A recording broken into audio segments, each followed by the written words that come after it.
Yeah, you're talking about Dean Takahashi, and I actually have a lot of sympathy for the guy. He was at a convention, Gamescom specifically, and conventions are hard. Like, let me give you a little look behind the scenes of what it's like covering E3 or Gamescom from when I did it. You have to wake up ass early in the morning, 4 or 5 a.m. You have to meet up before the convention grounds even open to talk with your team about what you're covering. You have to be on the floor minute one as soon as it opens, and you have to start playing games. You have to play 20 to 30 games over the course of 12 hours, all on your feet on the show floor with no breaks. You have to take notes about these games while playing other games.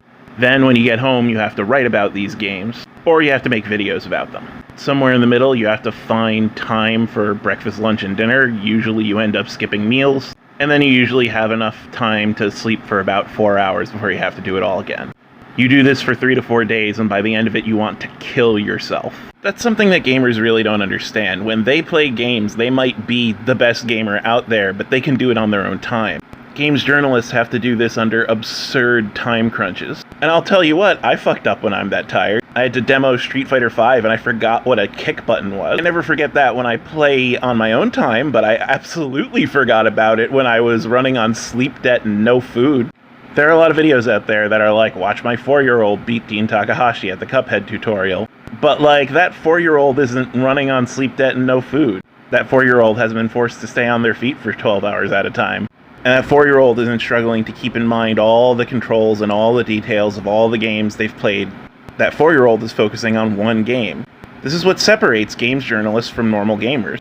Games journalists have to be able to play a lot of different games all at once and be pretty good at all of them. And then they have to be able to write about all of them in a way that's entertaining. The only thing gamers have to do is play video games. Now, it'd be another thing if Dean Takahashi said that the game was too hard. But most games journalists know their limits. They know the extensive circumstances that they're playing the game under. And so eventually, he said positive things about Cuphead. Yes, even though he struggled with the tutorial and the basic battle mechanics. That's responsible reporting, taking into account the mental and physical circumstances that you're writing under.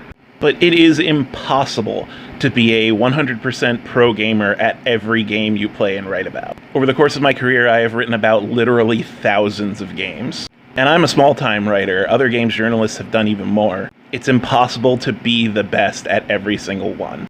Gamers can pick and choose what they want to be good at. Games journalists have to really try and be good at everything. And sometimes out of those 1,000 games that you play, one of them slips through the cracks. You end up having a bad day and you end up just struggling. You still gotta write your article, and then the whole gaming community pounces on you. It's kind of a thankless job. But it's not just that games journalists suck at games, it's that they play them under different circumstances.